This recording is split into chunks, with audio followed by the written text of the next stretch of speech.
So now Kwanzaa is going to introduce our guest for the conference, Hip Hop Movie History. First, we need to thank our official partnerships. That's right. So how did we make it all happen? Thanks to all our partners. First of all, this is all powered by Baburka Production, proudly representing here today.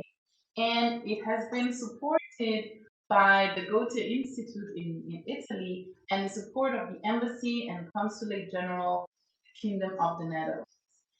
So we've had New Dance TV from the Netherlands, Golden Sneakers International Hip Hop Cinema Festivals in Germany, European Film Festival from France, The Legits from Slovakia, Wild Up Crew from Italy, Hollywood from Germany, For Music TV from Italy, Universal Hip Hop Museum from the USA, Page 20 International Film Festival from the USA, Home TV from the USA, Lithuanian Culture Institute from Italy. And last but not least, we want to thank our media partners, Breaking Mission from the UK, Battlebox TV Italy, Premio Alberto Dubito from Italy, Radio Rebel from Italy, Igare Brazil Association, Brazil clearly, Originate Breaking TV from Kenya, Hip Hop Opera from Italy and UK, Cappella degli Indipendenti from Italy, From Hole to Wall from Italy, Radio Città Aperta from Italy, Radio Rebel and World Woman DJ and Be Local from Italy. Thank you so much for making this happen with all of us. And now, without further ado, please let me introduce very first hip hop movie history. So we've got Veronika Urbonaitė,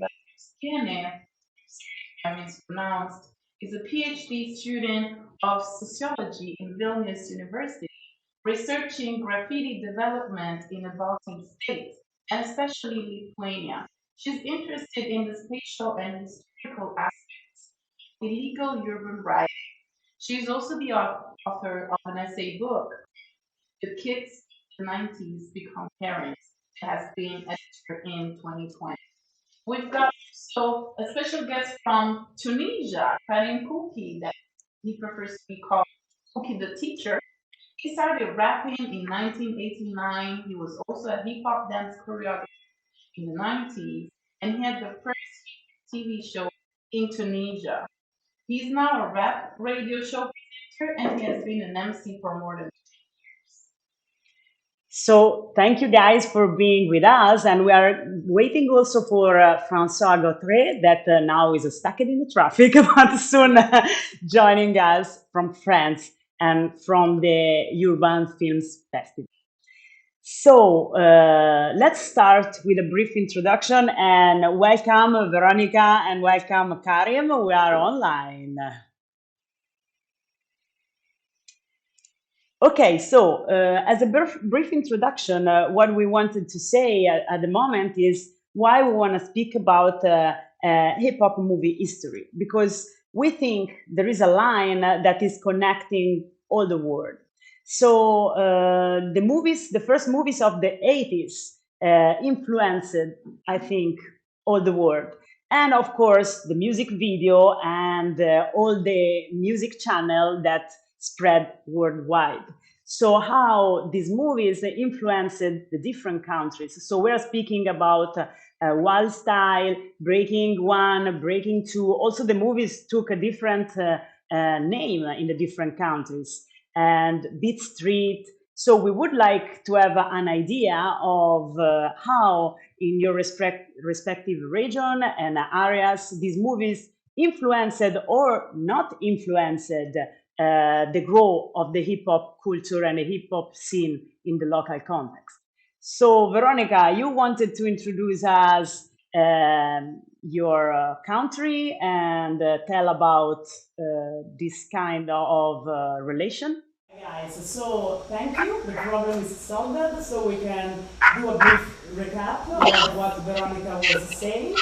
Yeah, so Veronica, you were talking about Soviet Union, right? And this country that no longer exists, but it's actually where you might say that hip hop resistance started, right? Can you tell us more about it?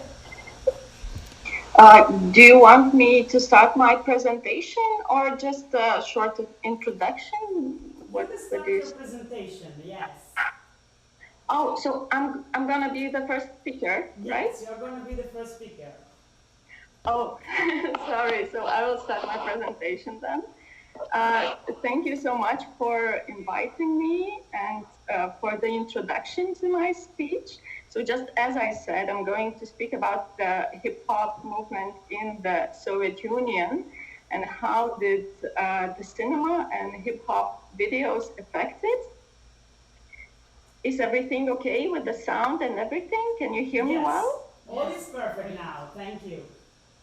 Great. So I'm going to start now. As we all know, hip hop started spreading with so-called classic movies, right? And they were shown in the Western countries around 1983, 84. But somehow it's usually believed that in the eastern part of Europe, especially the Soviet Union, people didn't get that information, and hip hop arrived only after the Berlin Wall was demolished, or even after the Soviet Union ended, even in 90s. That's kind of information I found in some books and even phones. That's why when you watch some TV shows on the history of hip hop, you find basically information about Western Europe. One good example and very much recommended could be TV art documentary, The Rise of Graffiti Writing. It's not about the whole hip hop movement, but just about graffiti part. It's amazing, really, TV series about many countries in Western Europe, but it lacks any info about Soviet Union countries. So I decided that this blind spot, the white spot, should be filled. And I started just looking for some more information about the very beginning of hip hop in my country. Yes, so the interesting thing is that the first hip hop video arrived in the Soviet Union at the same year when it reached most of the Western countries, meaning 1984. Uh, but the very main difference between the Western and the Eastern way of seeing hip hop classic cinema was the way the films were shown. Because in the West, most of the countries showed the films on TV or on the like usual cinema theaters, right? In the East, it wasn't possible because of the state censorship. So what did the people do who were absolutely crazy about any music and cultural information from the West? And the demand was huge. So they kind of created a black or a gray market for musical records and for the VHS videos. And those videos, they just traveled semi-illegally or just plainly illegally through the tightly sealed walls of the Soviet Union, meaning that people who had a chance to travel the West, those were the sailors or the people working for administration of the state, or those were tourists, they were bringing as many music records and VHS records as they could, because they could sell those for very, very good prices inside the Soviet Union. Because people, as I said, they really demanded any kind of information. And in 1984, when the first films like Breaking, the second part, or The Beat Street, reached the Soviet Union and basically the Baltic states, meaning the Latvia, Estonia, and Lithuania, it was a huge, huge popularity of breakdance, first of all. So in the year 1984-85, the breakdance movement happened more or less underground in the Soviet Union because the state authorities, were trying to censor any hip-hop information at that time. But the very big change came with perestroika reforms in 1985, when the state opened up the censorship a bit and let the Western information flow a bit more. And they had an idea that breakdance, is kind of a good means for young people just to organize them culturally. They didn't know much about the whole hip-hop movement, so they thought that breakdance is basically kind of a sport, and they started organizing breakdance official championships in the countries of the Soviet Union, and mainly those were the Baltic countries, Latvia, Estonia, and Lithuania. And I'm gonna show now some pictures from those events.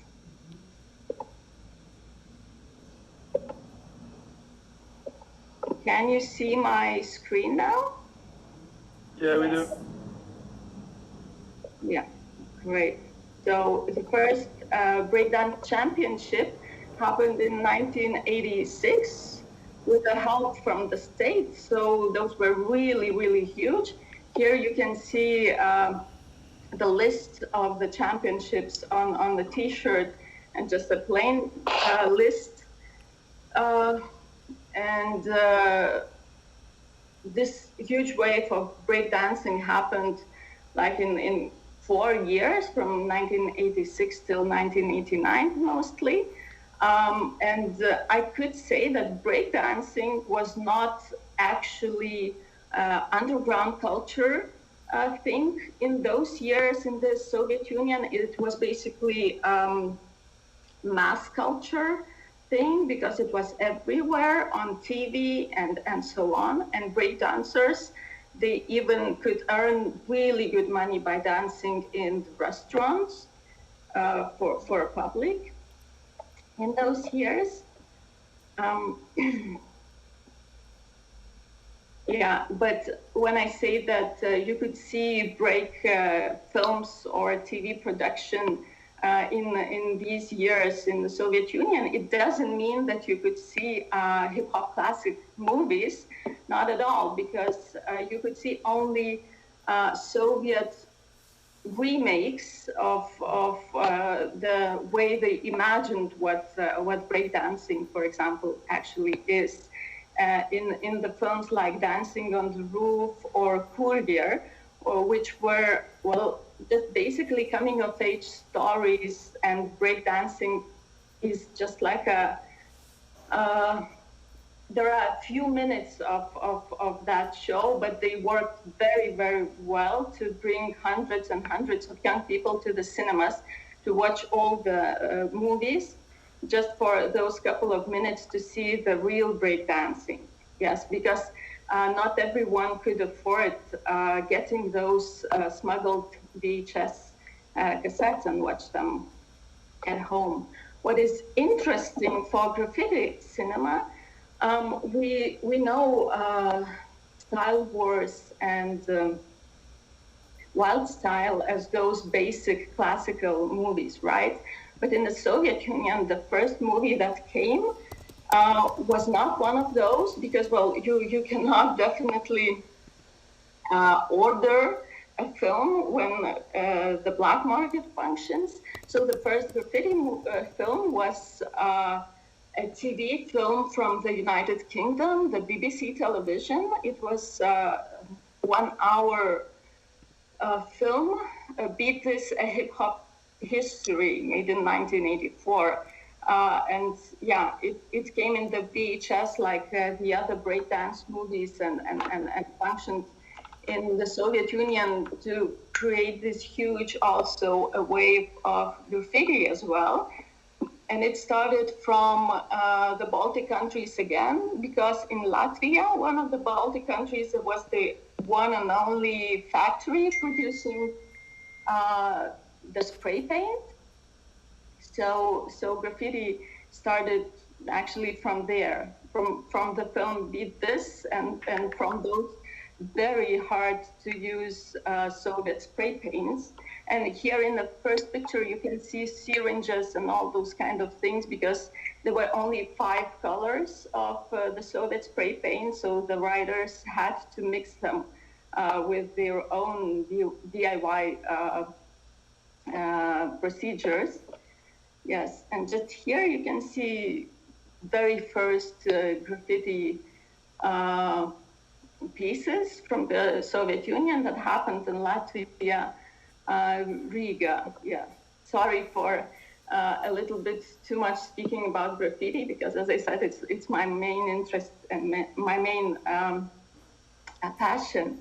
So yeah, and if we have some time left, I would like you to show just a very short 1-minute excerpt from this Soviet film, how Soviets reimagined and showed breakdancing on the screens. Can we do that? Absolutely, absolutely. We are perfectly on time. And in the meanwhile, also Francois joined us. So nice to have you with us. And please go ahead, Veronika. Okay, so yes, that will be just 1 minute. I will leave you. You're going to be with us anyway.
Yes, that's it. As I said, just very short introduction to break that could be seen in the Soviet screens, and yeah, that's basically it. I will close my presentation with just a mention that this first wave of graffiti, it ended around 9. Yeah, thank you, Veronika, because we think this is a really precious video content, and also it's really interesting to have this. Can you please set back your camera so you're going to be back with us and we can see you?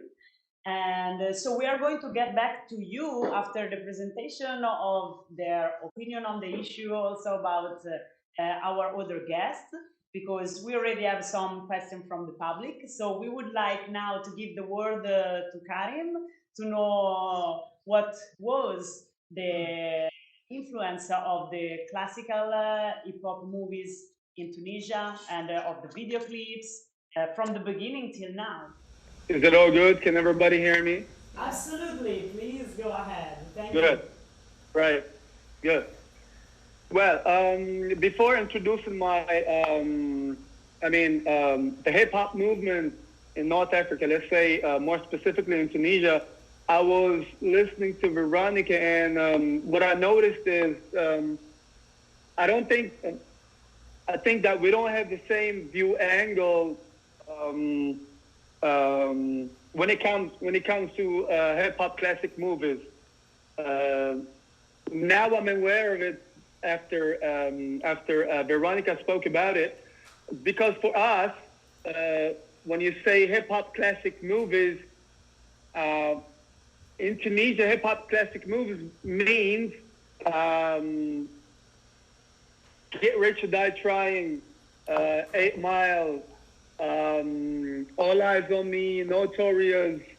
But when it comes to Juice, Hustle and Flow, and all that, a lot of people don't even know about these movies. You know what I'm saying? So back in the late '80s, the era when hip hop has started in Tunisia, and it started with a rapper that's called Shed It Up. He has dropped an album back in 1982, and I mean, someone like me didn't even know about it back then. I'm 43, by the way, so I didn't know about it, by the way. I mean, back then. And then the first song that we have heard on the radio was released in 1992. It was a very big event for us. I mean, the first song on the radio, that was an event, an absolute event. You know what I'm saying? But when it comes to movies, I'm sorry, like, we don't have the same view, and we don't have the same relation when it comes to movies. So back in the 80s, we didn't even know. I mean, I'm not speaking about myself, but I'm speaking in general. So a lot of people didn't even know about those kind of movies back then. So we don't even know how hip hop has started in Tunisia, and what was the main influence. So it was there. So nobody know who's the person that brought hip hop to Tunisia. You know what I'm saying? As a movement. But hip hop is everywhere. When we speak about graffiti, like you were doing, Veronika, graffiti is something that's very, very important right here in Tunisia, and it is still forbidden by the state. So it is always a kind of an expression that's not even allowed by the government. So you have to get a lot of, of other ways, like to get your graffiti on the wall. Not all the time, but mainly. You know what I'm saying? We have the beatbox movement right here, which was really strong like many years ago. Now it is not that present nowadays. Some beatboxers are still there, do their job, but the one element that is really present and it is really influencing a lot of people over here is rap music. I mean, when it comes to rap music, Tunisia is the number one. Let's say the Tunisian rap is the number one rap in the world, in the Arab world. I don't know if you already know about it or not, but when you say Tunisian rap, I think all the Arab countries know about it. Okay? So now people be aware of the importance of rap in Tunisia, and a lot of people are starting to make movies or feature movies or short movies or serials about hip hop in Tunisia. All right? Mm-hmm. So documentization of hip hop is starting right now. Okay? I mean, back then, maybe like 10 years ago, we didn't even know where to watch the hip hop, Tunisian hip hop, because it was forbidden by TV. It was forbidden by the government. So I started, by the way, the first hip hop TV show back in 2011, and now I have my own hip hop radio show that I started in 2019, and now it is well known in Tunisia. So sorry, but what I've noticed is that we don't have the same view angle when it comes to hip hop classic movies. Okay, because when you ask anybody here in Tunisia, for them, classic hip hop classic movies is the recent movies. Is the 50 Cent movie, is the Eminem movie, is the Out of Compton movie, the Straight Outta Compton movie, those kind of movies. I don't know if you get the point. Yeah, and I think it's super interesting because what we wanted to analyze in this conference is exactly how hip hop spread around the world, and of course is so different from country to country, even from town to town actually, and the influence are really different. So like in Italy, when everything started, there was big influence from France, most of all till the second half of the 90s, even more than the States, because the French scene was so big and we listened a lot to French rap too. So I think like the first movies, and as Veronika also said, like a flash dance with these few seconds about breakdance changed everything. And I think breakdance movement, even visually, maybe because we were everybody dancing in the streets. I'm like from the third generation because I'm almost 37, so I didn't start in the 80s. I was born in the 80s, but was something more visible, and so of course we dig it a lot, and there was people maybe going to the States bringing the videotapes. And also one thing I remember is like it was so difficult to get these tapes and convert in the format that also we can see that it was like a kind of black market of videotapes that we can have. And I think just now we are really taking the consciousness of which were the first movies and try to do a big analysis, because the movies you were speaking about, I think, were the one that at least in Italy they brought like a big coming back to hip hop, and brought a lot of people dancing, like with all the dance movies, Step Up, 1, 2, 3, and Save the Last Dance. Super commercial movies, but still they brought a lot of people near. And of course also all the Eminem and 50 Cent generation, this changed a lot, and a lot of the biggest rapper at the moment in Italy, I remember them like in the freestyle battle back in the time, they started with that role model because was their age. They were 14, 15, and it's normal that this was the influence. And I think also the video clip influence is something very important in the style, and every country had a different kind of access, because now everything is super popular, but before was not like this. At least every region here worked in a different way. So like in Lazio, that is the region of Rome, the capital, we had a TV streaming every night for 1 hour, hip-hop videos. So everybody was stuck to this, and these were the only videos you had access to. Of course, after with the arrival of MTV, and something was at the same time, of course, but not everybody could see every channel. So now with YouTube, everything is different, and with the streaming online, everything is more accessible. There is also an overload of information, I guess, at the moment. So before it was difficult to dig, but now sometimes there is maybe even more confusion about. So, Karim, I don't know if you want to add something also about the contemporary. Yeah, I see the point. What I want to add is that when it comes to breakdancing or b-boying, my brother is a b-boy, and breakdance was a very strong movement of hip-hop in Tunisia. It was just shut down somehow, maybe 4 years ago, because, when it comes to economic situation, and I'm relating this to what's happening in Tunisia, a lot of b-boys just stopped the breakdancing, and a lot of them just traveled away, and they just gave up because of the economic situation. You see what I'm saying? Because when we speak about economic situation, this means there is no event that's financed by the government. When there is no event financed by the government, this means few people, can really resist to what's going on in Tunisia.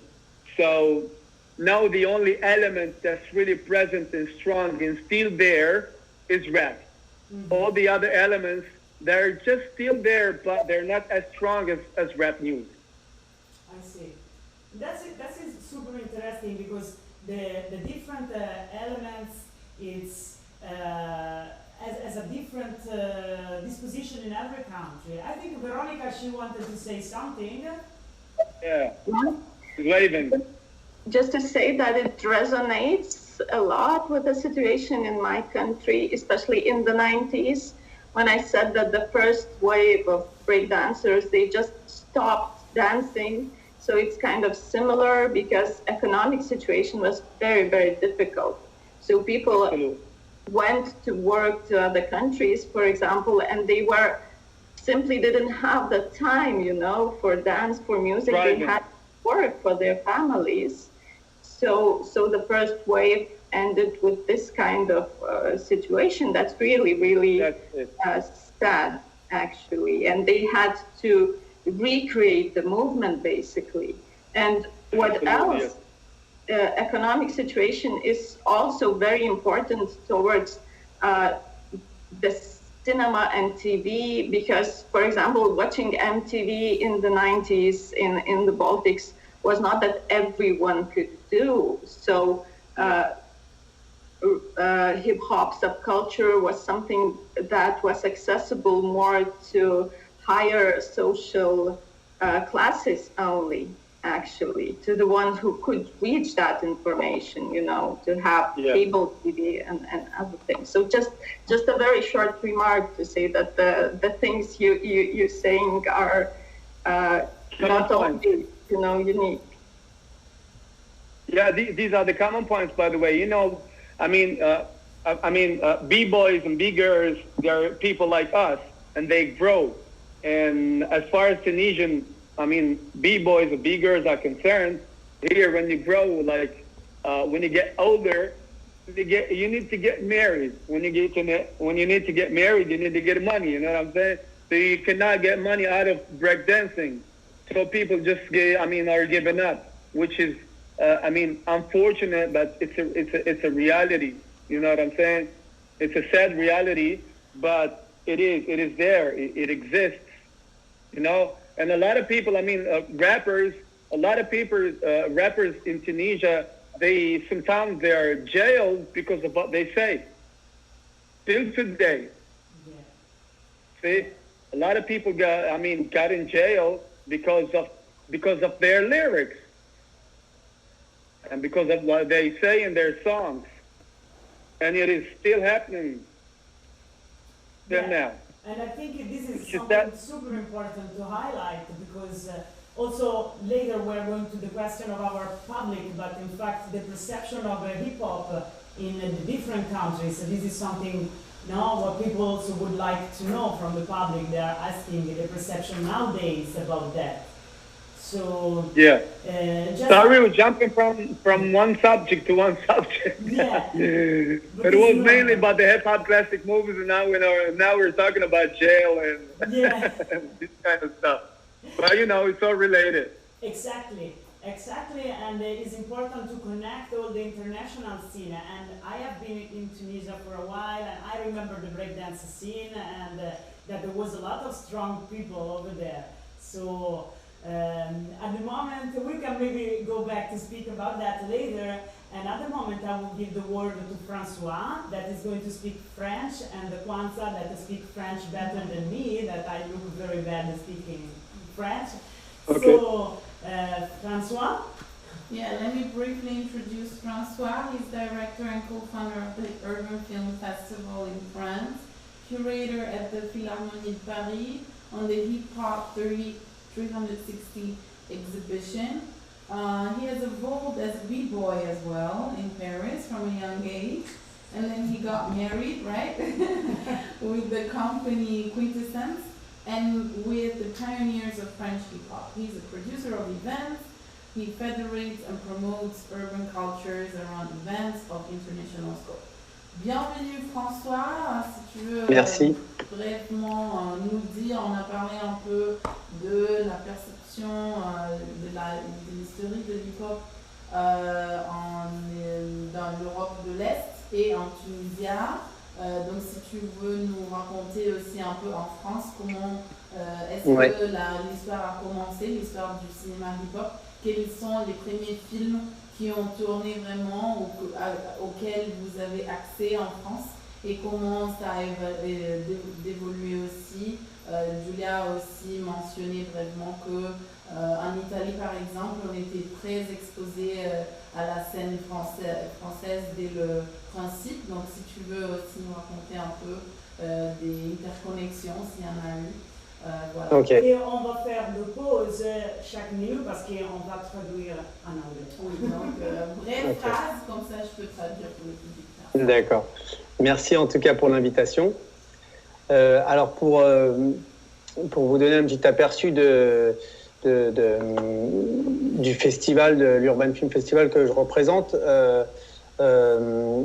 rapidement, c'est un festival qui existe depuis 2005 et on reçoit des films sur le hip-hop et les cultures urbaines au sens large sur différentes catégories à travers le monde. Et en fait, l'idée est venue d'un constat, c'est qu'au début, quand j'ai organisé ce festival, il n'y avait pas réellement de plateforme de diffusion pour les réalisateurs ou les acteurs du mouvement hip-hop qui avaient envie de se lancer dans le cinéma. Est-ce que vous voulez que je m'arrête comme ça de temps en temps ou comment vous voulez qu'on fonctionne? So yeah, so he was talking about how the Urban Film Festival directs. It started in 2005, and it started right because there was this necessity of having a platform for directors or video maker and movie maker to stream their movies, right, their products, especially regarding hip hop. So there was really a big lack of channels where you could actually show this movie or in which movie makers could experiment this genre of hip hop as well. So this is how it actually started. Et pour rentrer un peu dans l'historique, comment le cinéma hip-hop est entré en France et puis comment c'est arrivé finalement chez nous. Alors, il y a forcément au tout début le New York City Rap Tour qui arrive en 82 à Paris, organisé par Bernard Zecri. C'est un acteur de la scène culturelle qui est aussi directeur d'une radio nationale qui s'appelle Nova.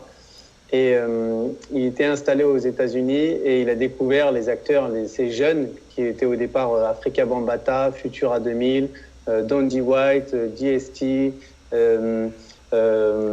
Ramelzi, tous ces acteurs finalement qu'il a fait venir en France et ensuite sur une tournée européenne. Et en fait, c'est là pour nous en France que démarre le hip-hop parce que ça devient la référence. Ça arrive à Paris et puis dans les provinces et puis il y a quelques médias qui commencent à filmer l'événement et les vidéos tournent et c'est ce qui devient notre référence, même si au départ le spectacle c'était pas une grande réussite apparemment économiquement parlant. Mais finalement, ça a eu un impact incroyable et ça a été la base pour les pionniers français. Okay, so yeah, so in 1982, this Radio Nova and Donji Y, DHT, a lot of actors from the hip hop scene in the US came to Europe for a tour, a music tour, but it was a great event. It was perceived as a great event, a great occasion in France, in Paris, firstly, and then it spread throughout France. And because all the media were recording this big tour and all these actors going around, even though the show itself wasn't so amazing and so impactful, the whole movie, the whole videos that started to be spread around and shown around in the TVs were actually the main core of this event, that we can say that it actually started there, the spreading of the music, the hip-hop scene in France, so in 82s, with these videos turning around. Après, on a eu forcément les films, les productions américaines que tout le monde connaît, Beat Street, Break Street 84, c'est des films donc qui ont été aussi une référence, une base pour nous. Mais on a quand même une particularité en France, c'est qu'on a eu une émission très importante qui est arrivée en 84. C'était l'émission HOP de Sydney, et ça a été la première émission apparemment dans le monde, parce que même aux États-Unis à cette époque-là, ils n'en avaient pas. Et du coup, et puis pour la télévision française, ça a été le premier noir à la télévision. Et du coup, il y a eu un grand bouleversement, ça a touché tous les publics, et ça a permis de décloisonner, de déghettoiser le hip-hop, et d'un coup ça devient grand public, c'est fun, c'est pas associé uniquement à la misère et au ghetto, et ça devient comment dire, le côté festif et bon enfant. So yeah, going on, we had they did saw the Big Street movie and other movie reference that became a reference in France for the scene. But another big event to be remembered is when this TV show called HOP was streamed firstly in France, and it was actually the very first TV show about hip hop in the whole world, because not even in the US there was such a TV show back then. And it was also the first black person, the first black French that you could see in French TV. So it was a big event, and it was also very impactful because he wasn't talking only about the ghettos and all the negative sides of this controversial culture, but it was also showing the creativeness and all the good stuff that we know till today. And so it was really something very impactful that is still remembered with joy and respect. Après, il y a eu, finalement, ça dépasse l'idée du grand cinéma, mais ça reste le cinéma amateur, finalement, parce que les acteurs du mouvement commencent à se débrouiller, à avoir des petites caméras H8, VHS, et commencent à filmer les premiers spectacles, s'intéresser aux arts de la rue, aller filmer les graffeurs, aller filmer les b-boys, les cercles, les entraînements, les clubs. Et en fait, toute cette vidéo amateur, cette matière qui est faite dans les fins des années 80, début 90, ça deviendra pour la suite très important pour illustrer et documenter des productions modernes aujourd'hui, avec Amazon, Netflix, Arte, enfin toutes sortes d'émissions qui ont besoin de ces archives, mais qui finalement existent à travers les seuls témoignages des acteurs du mouvement qui ont eu ce bon réflexe de filmer de manière parfois pas très organisée, sans connaître, sans avoir les codes du cinéma, avec la caméra papillon, enfin sans avoir des plans précis, mais c'est devenu une source primordiale pour la fabrication des films qui existent aujourd'hui. Yeah, so we're now in the early 90s, and these amateurs, people started to get passionate about the scene, and they took cameras very randomly, very spontaneously, and they started going around filming shows, performances, b-boys trainings, and all the actors that were creating culture with hip-hop. And so it became definitely a fever for hip-hop, for these amateurs that were filming all around. And even though the quality wasn't the best, not only because of the equipment, but also because they were lacking skills, cinema skills and filming skills, they are absolutely pioneers, and they created an archive that has inestimable value now, and it's actually being used by all the majors such as Amazon and Netflix when they're producing these documentaries about late years and about how this all started. The only source and materials that they have is actually this amateur videos. So it's absolutely important to keep this memory archive. Il y a une chose aussi qui a été très importante, c'est le clip vidéo. Et en fait, à l'époque où la caméra était très chère, il y a une émission sur une chaîne qui s'appelle M6. C'était une émission qui s'appelait Rapline, et c'était en 90. Et en fait, c'était une des premières émissions qui s'intéressait aux rappeurs français. Et en fait, ça a été une des premières bases pour réaliser des clips français. Et du coup, en fait, c'était une émission. Mais en fait, quand ils allaient filmer les rappeurs comme NTM, MC Solar, EJM, enfin plein de grands noms français, mais en fait, comme ils venaient avec une équipe télé avec 2-3 caméras, et ben, quand ils les filmaient, ça devenait finalement leur premier clip. Parce qu'il y avait un multicaméra et que quand ça passait à la télé, l'enregistrement, ça servait d'un premier clip vidéo à l'époque où c'était très cher de faire un clip. Donc souvent, cette émission a servi un peu de base pour le lancement des clips avant que ce soit accessible et que l'ère du numérique puisse permettre au grand public de réaliser son propre clip. So yeah, so in the 1990s, this TV show called Red Line started going around doing coaching for rappers such as MTM and MC Solar of their music videos. So the first intention was to coach them on how to create their music videos and putting the equipment at their availability, because the cameras were very expensive back then, so they couldn't afford it.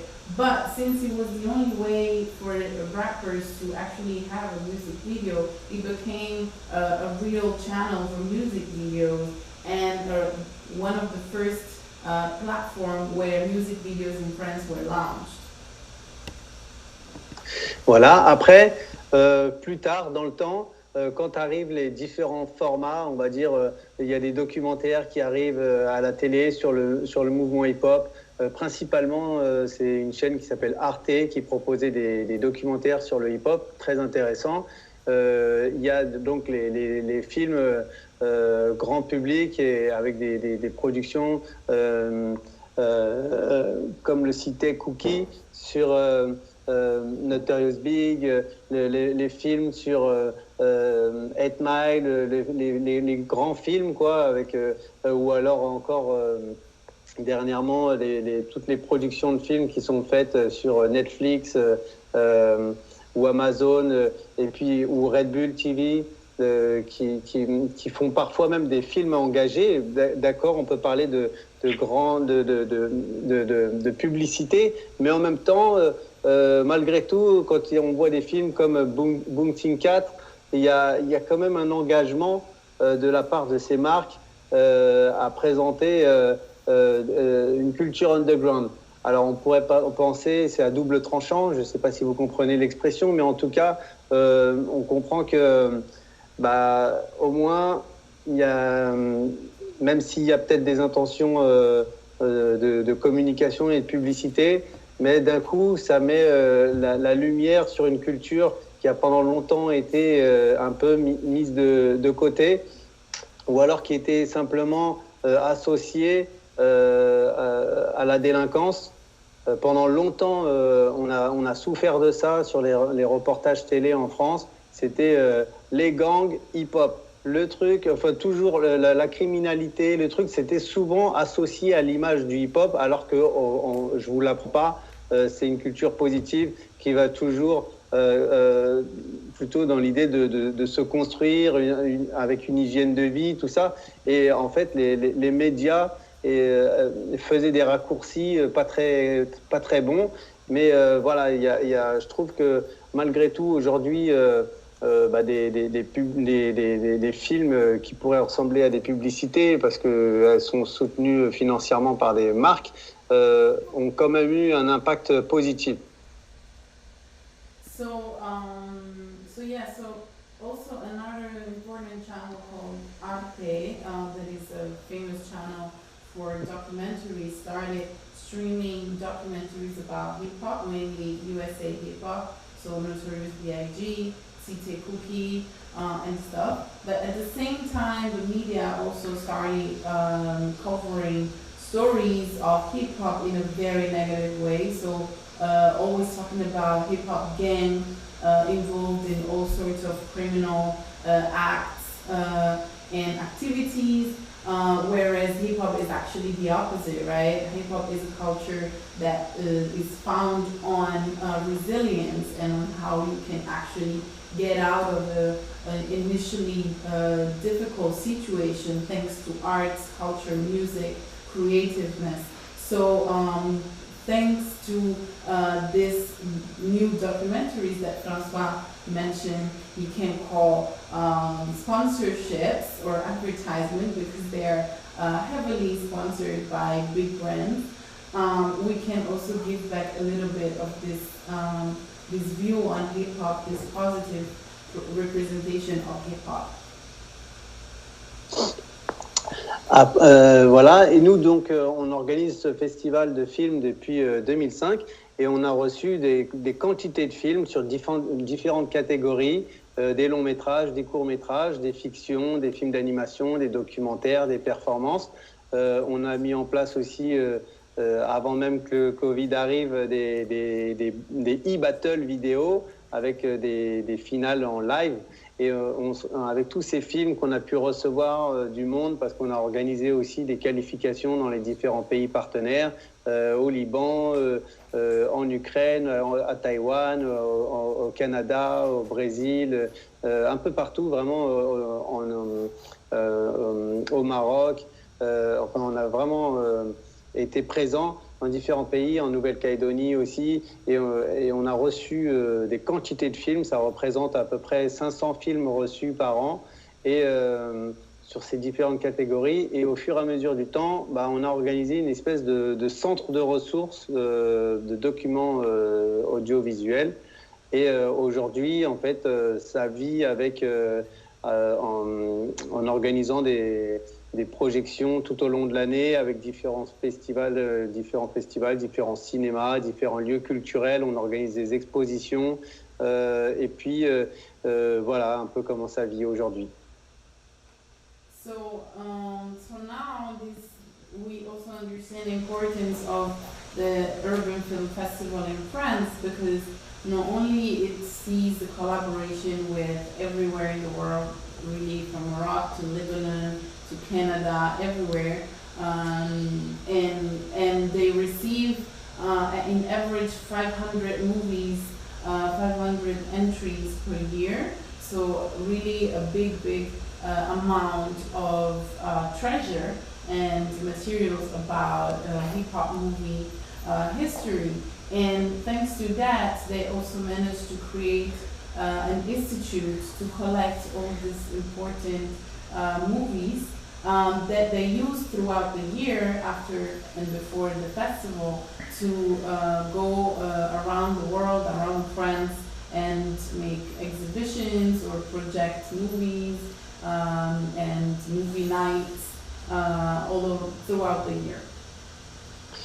Et merci. Et j'aimerais finir du coup par les nouveaux formats et finalement la nouvelle télévision, le nouveau cinéma qui est aujourd'hui avec cette consommation de films qui est différente parce qu'on n'est pas forcément uniquement sur des longs métrages, on est sur des web-séries, on est sur des formats plus courts, il y a le breaking qui rentre aux Jeux Olympiques pour Paris 2024, donc il y a plein de boîtes de production qui développent des films en ce moment. Je suis sollicité très régulièrement, aussi bien Red Bull que Disney, que Quad, enfin plein de prods, Olympic Channel. Il y a plein de chaînes et de productions qui vont développer des films autour du hip-hop et du break et ces différentes disciplines. Et je pense qu'il y a un bel avenir pour le cinéma. Je pense que on cherche aussi des regards frais qui sortent des clous, dans le sens où, pardonnez-moi, je mets des expressions que vous ne comprenez pas forcément, mais ce que je veux dire, c'est que aujourd'hui, il y a la place pour des regards, qui ne sont pas conventionnels, qui ne sont pas forcément d'artistes qui sortent des grandes écoles de cinéma. On cherche l'authenticité, on cherche un point de vue, on cherche des histoires. Il y a de la place pour beaucoup de monde à travers ces nouveaux formats de télé ou de web télé. Et voilà, je voulais finir par ce lien avec le cinéma et le web et les nouvelles formules. And lastly, he wants to bring up the fact that now we are different consumers of visual products in general. So we no longer are only inclined to watch movies and long documentaries, but now you have also different formats. You have the web series, you have the short videos, you have the IGTV, you have different type of formats, different type of insights as well. You have also the breakdance that is finally going to be official sport at the next Olympic Games. And you have also different channels. You have many more channels for people to actually present their products, and so you don't necessarily need to be a super skilled scholar that studied all the techniques in school, but what you really want to bring out is authenticity, originality, creativeness, and something that has actually an impact, something new, something like a novelty that you can bring on the table, apart from your technical skills and knowledge. And this is a nice thing because then we have space for all, and Francois sees a bright future for this culture, so we're very excited. Yeah, so merci Francois, and now we're going to have some questions from the public. And I think another nice thing we can assume now, because a lot of movies we received also to our festival, they have a big breaking component. Or the people that shoot the movie were b-boys or biggers, and breakdance is really present inside the movie. So I think this is an issue that we may discuss also in the future, because if I think also in Italy, back like to the end of the 90s, beginning of this century, there was a big influence of the video makers that they start with YouTube, and most of all, we look at the French channel like Style de Ouf and this kind of website that started to bring a fresher frame, less maybe skilled as Francois said before, but let everybody understand that we can document ourselves. So this is what actually I think all our festivals maybe aim is like to show a voice from the inside, and not to have like kind of documentary that is a safari into the hip hop culture. And I think now the generation that is trying to bring ahead the culture has a lot of inputs. And so let's go ahead with the questions. And the first question is, how is perceived hip-hop in your country? So by parenthesis, what they say is like sometimes hip-hop is perceived as an American culture, and that someone is like want to copy the American style. So how is perceived this thing in your respective countries? Who want to answer? François, tu as compris la question? Pas vraiment, désolé. La question, c'est comment c'est aperçu le hip-hop en France, parce que normalement les gens aux États-Unis pensent que le hip-hop dans les autres pays, c'est quelque chose de copié par eux. Donc comment c'est la perception en France par rapport à ça, vice-versa pour les Américains ou pour les Français envers les Américains? Il y a plusieurs choses. C'est vrai que, bon, on sait bien que la base, c'est les États-Unis. Il n'y a rien à dire. Ils ont une identité. Mais ensuite, je pense que vraiment, chaque pays a développé sa touche. Je pense qu'aujourd'hui, il y a une French touch et que même au niveau de la gestuelle des danseurs, ou dans différents points de vue, quoi, au niveau même du rap, du graffiti, des DJ. On voit qu'il y a beaucoup de champions du monde de DJ de France, qu'il y a des fusions de genres. Souvent, la musique électro est bien développée en France. On voit bien que des DJ comme les C2C, les Coup de Cross, ou 9 O'Clock, ou des DJ comme le WH Crew ont une réelle, un vrai toucher français, quoi. Après, pareil pour la danse, on voit qu'il y a certains danseurs, on sent bien une influence au départ des Américains, mais au fur et à mesure, je pense ça s'est détaché. On a cherché à avoir un style, développer un style, et puis ensuite ça a été le maître mot, c'est de se différencier. On connaît la base, c'est le mouvement, le circulaire, et ensuite de là il faut développer et être absolument original, et limite copier c'était interdit, il faut surtout pas copier. Good point. So yeah, Francois said that we all know that it started in the US and they're the first very creator of this culture, but we can also not help to recognize the fact that it's actually evolved everywhere in other countries in different ways. So you see that it hasn't been copy-pasted, also because it's actually not part of the culture to copy. Is actually the main thing is getting inspired and create your own based on the inspiration. So it would be a betrayal towards this culture itself to actually copy paste something.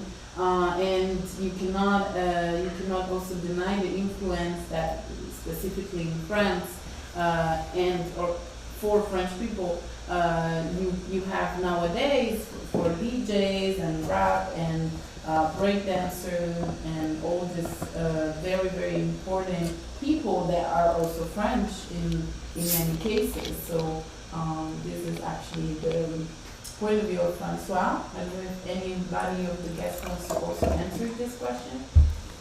Karim and Veronika, what do you think about about the question, or you want me to ask the question? Yeah, to answer the question. So, what is the perception in Tunisia about hip hop as a foreign culture? When I talk about the let's say the reaction towards hip hop, I can talk about two reactions. The first reaction is the public reaction. and the second reaction is the government reaction. Because these two reactions, they don't meet up. They're just opposite reactions. The government is always like against hip hop. The public love hip hop. Hip hop is kind of, it's like the mirror of the public. It's the mirror of the society. It's the mirror of the hoods and of the cities, of the people who don't have the let's say the money to afford academic kind of training. Understand what I'm saying?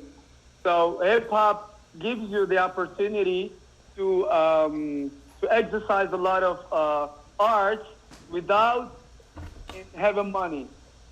When you want to brag, when you want to like be a b-boy, you don't have to have money. You see what I'm saying? When you want to rap, you don't have to. I mean, to do it in the academic way. See what I'm saying? So this is why it was really accepted by the public, but it was very. I mean, as a weird and as a dangerous movement by the government, because it always expresses the let's say somehow the anger, the objection of the economic and political situations in the country. This is why the government is also against that kind of movement. Now that kind of movement exists despite, I mean, the government tries to shut it down. Thank you. Veronika, you want to give us your opinion about this question? Yeah, just shortly. I think this Francois thought about how hip-hop gives an inspiration and opportunity to create from that applies to my country context also very well, meaning hip-hop is never just copying American culture or something, and it's just an inspiration in rap music, in graffiti, in breakdancing, which is kind of very interesting mix of international hip-hop and always national interpretations. And in Lithuania, there is a huge wave of rap music. Part of it is quite mainstream. But I would say 80% of this music is done in Lithuanian language. So graffiti also, of course, uses English as its primary inspiration, but a lot of languages, including Lithuanian, Russian, Polish, the ones that are spoken in the country, they are used in graffiti. So it's always a process of creation, endless process in different means, whether it's graphic or musical or bodily creation. So I would never say that it's just simply copying American culture. It doesn't apply to my country at all. Thank you so much. Could I? Yeah, please. Yeah. Could I ask Francois a question? Sure. Should I do it in French or like am I allowed to do it in French or I have to do it in English? Go in French. En French. François, salut. Salut. Tu vas bien? En fait, ce qui était très intéressant en fait par rapport à ce que tu disais, c'est par rapport à l'émission qui s'appelait HHCF, que je connaissais pas du tout, honnêtement. Étant la première émission du hip-hop au monde, ça me paraît un peu, franchement, étonnant, parce que je connaissais pas du tout l'émission. C'était en 1984, comme tu disais, je pense, et j'ai pas tort. Et où est-ce qu'on peut regarder cette émission-là, parce que je connaissais pas du tout. Est-ce que ça existe sur YouTube? Il y a des extraits sur YouTube, oui. Et il y a une série produite par Arte, qui présente, réalisée par Joseph Kyle, qui présente l'émission. Et justement, il y a des interviews. Donc c'est un regard un peu extérieur d'aujourd'hui sur l'émission, et on voit justement même les Américains qui le disent, qui disent il y a aussi Herbie Hancock qui vient dans l'émission, il y a il y avait quoi? Il y avait des invités rappeurs à l'époque? Oui, il y avait les invités rappeurs, il y avait Futura 2000 qui venait, Africa Bambaataa, et qui disaient eux-mêmes pendant l'émission et qu'ils étaient très fiers et qui trouvaient ça étonnant que ça se passe en France avant même les États-Unis. Ah, c'est impressionnant, franchement. Et il y a une petite anecdote aussi qui est intéressante, c'est qu'il y avait une photographe en France qui a pris tout le début du hip-hop aussi, qui s'appelle Sophie Bramley, et elle était proche de Londres et tout ça, des équipes de MTV et tout ça, et ils lui ont proposé de faire une émission, et ils lui ont demandé comment elle aimerait appeler l'émission. Elle a dit, tiens, j'aimerais bien l'appeler en partant d'une expression de la rue, Yo. Elle dit, je vais l'appeler Yo. Ouais. Et en fait, Yo Rap. Voilà. Et bien en fait, ça, c'est parti de Sophie Bramley. Et ensuite, elle a rencontré Fab Five Freddy et ils l'ont développé. Et c'est devenu Yo MTV Rap. Bah écoute, ça fait de l'histoire. Hein. Ouais. Merci d'avoir mentionné. We're going to translate. So yeah, we're making history here while talking about history. So Karim wanted to know more about this HOP TV in France, and he asked if there's any extracts on YouTube. Francois said that there is something on YouTube, and there is also a documentary made by Arte with some extracts, some interviews of all the protagonists of this TV show back then. And they were inviting also a lot of artists, not only from France but also from the US. They were actually very impressed of the fact that they were in a TV show in France about hip-hop, and there was no such a thing back then in the US, so that this actually happened in France before anywhere else. And Sophie Bramley is also one of the pioneers of this act of history. And there is this anecdote that she was contacted by some people in London to make a TV show, and they asked her, how do you want to call it? And she said, I want to call it Yo. And this is how it started, Yo MTV Rap, the history. So there is a surprise, because we had a problem connection with Marta Diaz, that was our exponent from the Universal Hip Hop Museum. So I give a break to the question we get from the public, and we would like to introduce Marta. Marta, can you hear us? Yes, I can. What's up? What's up, everybody? Good morning. Hi. Good morning. We know it's super early for you, and thank you. We're over here. Hi, Marta. Let me quickly introduce Marta Diaz. She's a Colombian-American futurist, seasoned community organizer, media producer, archivist, curator, educator, social entrepreneur.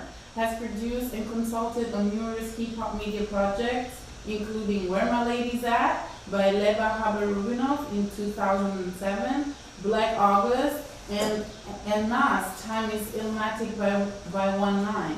In 2002, Marta Diaz founded the highly acclaimed Hip Hop Odyssey International Film Festival, the first very festival of this kind, and she curated the first hip hop movie series presented by the Academy of Motion Picture Arts and Science, and served as a guest curator at the Museum of the Moving Image and Schomburg Center.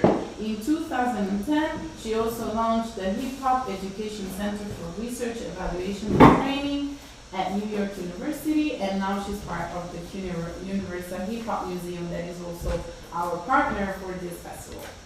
So thank you, Marta, for being here. And actually, we inverted all the order of the guests, but that's okay. So just a quick recap, we had Veronika that was talking about the influence of the hip-hop movies and the development of the hip-hop scene in the ex-Soviet Union, and Karim was telling us about the growth of the scene and the influence of the movies in Tunisia, and Francois about France. So, since you represent the States and you represent also the Universal Hip Hop Museum and a very beautiful hip hop film festival, we would like to have your intervention and to know more about your opinion of the influence of the first hip hop movies in the US society, and what is your perception also about these movies outside of your country.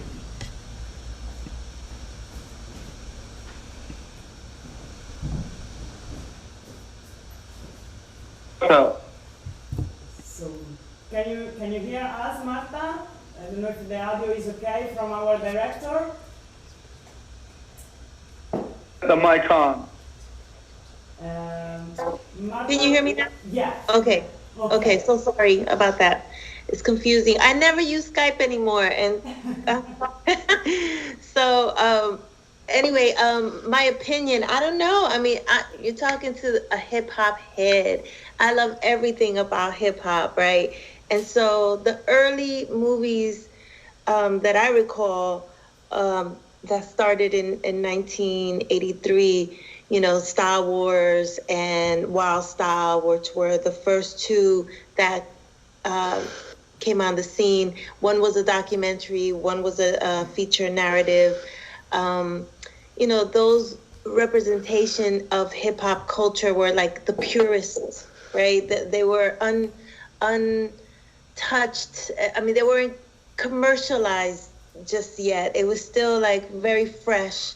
And so a lot has happened since then. A lot of, you know, we've evolved, and our aesthetic has changed, but the stories remain the same. You know, we have stories of struggle, story of ambition and aspiration, stories about you know, women in hip hop and the marginalized, and we have celebration of our culture and how much we've accomplished.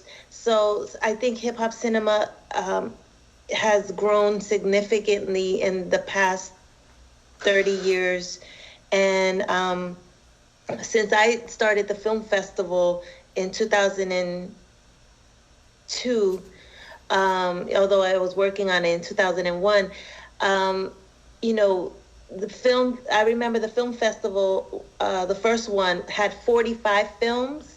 And by the time the fifth film festival happened, we had 125 films.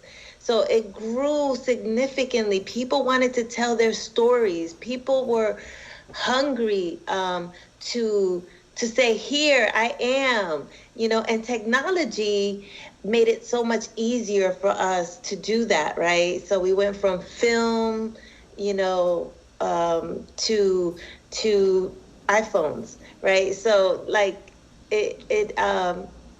I think we are just really getting started as far as like making I mean, we've already, I mean, I can say with the Academy of Motion Pictures, Arts and Sciences, for them to tap me and say, hey, we want to do a film series on hip hop. For them to say that, that means we've already made a significant contribution in cinema in general. But I think that the young people today are changing things up again. And so I'll stop there because I love hip hop, and my opinion, I can go on and on and on. I hope I answered your question. Yeah, yes, thank you. And so now we have a question that is like for everybody. So it's like, which hip hop movies would you recommend, originally from your country or from other countries? So our public want to have some suggestions. And how to find them. So Marta, you want to start?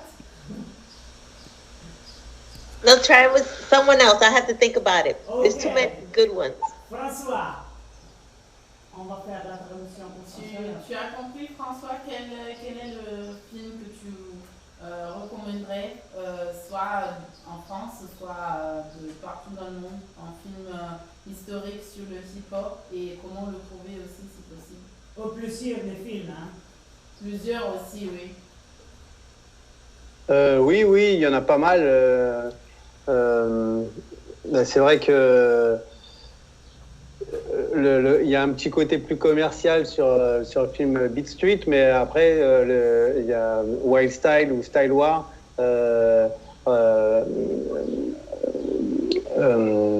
dont le réalisateur est Charlie Ahern. J'ai eu la chance de l'inviter il y a quelques temps sur l'Urban Film Festival à Paris. Et il a d'ailleurs fait un petit film à l'occasion, une espèce de court-métrage Wild Style à Paris avec deux graffeurs qui sont descendus dans le métro parisien. Donc j'ai un petit coup de cœur pour Charlie Ahern et ses réalisations. So Francois is mentioning Big Street, that is a little bit commercial, but still a very good movie. And of course, Wild Style, because he had also the pleasure to meet the director, Charlie Ahern, and so of course he's also personally affectionated to him. Après, sur les réalisations plus récentes, j'aime bien le traitement et l'écriture du film Turn It Loose. Je ne sais pas si vous l'avez vu. C'est c'est réalisé par je perds son nom, mais c'est un réalisateur anglais qui fait une fiction, un documentaire fiction, un peu tourné façon Rise, une sorte de réalité fiction, où sur la finale internationale du Red Bull BC One à Soweto, en Afrique du Sud. Et je trouve que c'est plutôt bien réalisé parce qu'il met de l'émotion, il met de la dramaturgie, il met de la performance, il y a une qualité sur la réalisation. Et je trouve qu'il y a, je mettrais un petit plus sur ce film-là parce qu'il a une approche originale. Turn It Loose s'appelle? Comment? Turn It Loose. Turn It Loose. Yes, this movie is mentioned by Francois because he particularly liked the original intake that this movie has, because it mixes a bit of IT with fiction, with emotions and other type of scenes, and it was also among the finalists of Red Bull Festival in Soweto. In South Africa, and it's by a UK director. We might put it later in our social media, so follow us on all the social media, on Instagram, Facebook, YouTube, everywhere. We're just not on TikTok yet, but we might be next year. Anybody else want to answer? Karim, Veronika, you want to answer for your side? It's a documentary that I love. It was that I watched on Netflix. That goes by the name of The Evolution of Hip Hop. Mm-hmm. And what I loved about it is it was the first time that I discovered that the first hip hop song, the first rap song back then was not written by the first rappers. Mm-hmm. I'm talking about the Reference Delight song. Stolen somehow, I mean, as far as the lyrics are concerned, by the Sugar Hill Gang from a lot of well-known DJs back then, like Grandmaster Caz and other DJs, and I love that because I didn't even know about it.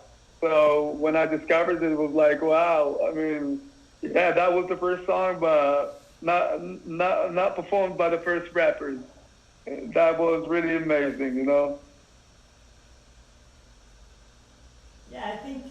the movie are bringing to us a lot of history, news, and we are remixing the things because for everything came out from the States and every country repersonalized its own version and now everything is mixing again and going back and forth. So the hip-hop culture, I think, is getting more and more interesting and evolving at such a quickness that how we can say everything is super fast, and with the video means we have nowadays everything is fast. That's why also with the Hip Hop Cinefest we want to connect as many hip hop festivals as possible, because every festival director, every festival attendant has some different opinion and news that we may not have, and that's why we really wanted to debate. So this conference was not like a kind of a frontal conference in which we are saying, okay, in the 83 this movie issued and in 84 that movie issued.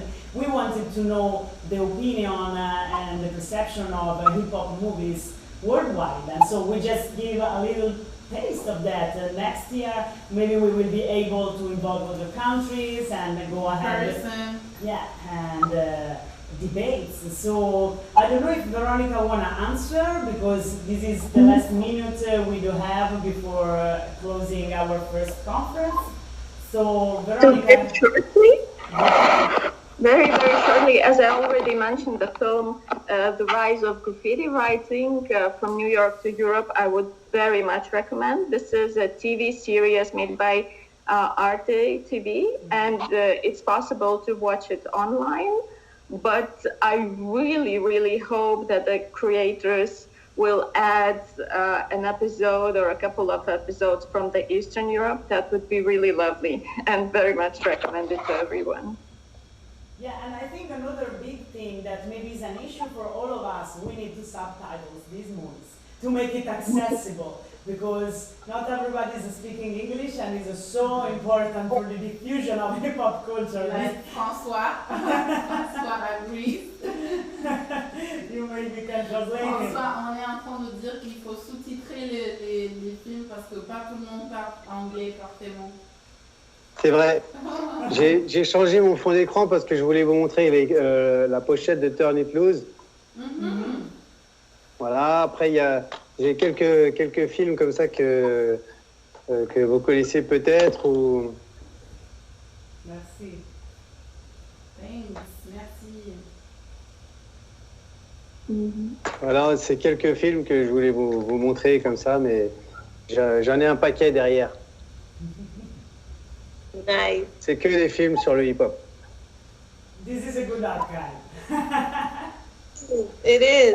That Flying Cut Sleeve movie is something that's rare for people to know, and it actually has footage of, early hip hop when it was a teacher social worker that was filming hip hop in the 70s. So that's a very, very good film to suggest. I suggest, the first high definition movie of hip hop is a movie called The Furious Force of Rhymes. And it's very rare to find, but when I first saw it, I was blown away because it was high definition and no other filmmaker had filmed it that way. The director is Joshua Lytle, I think it's his last name. But that was, so that was one that I recommend. And then, of course, B-Boy Planet is another one. Of course, I have to plug Nas' Time Is Omatic. If you haven't seen it, check it out on Netflix. And then there's another movie, Nobody Knows My Name by Rachel Ramis is the first documentary. A Scratch is great, too. Rachel Ramis directed the first documentary on women in hip-hop, Nobody Knows My Name. Of course, there's been others since. It's really exciting because next year, my film festival celebrates its 20th anniversary. And so we are planning to relaunch and highlight 20 of the top hip-hop films, both documentaries and narratives. And, you know, there have been a lot of experimental in between. Like we've had a hip hop horror film, we've had animation. So it is, you're right, we're having a renaissance in hip hop cinema. Great. So we are invited, right, for next year? You are our partners, yes. Thank you. So we want to thank you guys for being with us and for sharing. And so now we are going to announce our next activity. We are going to have 1 hour of music. And so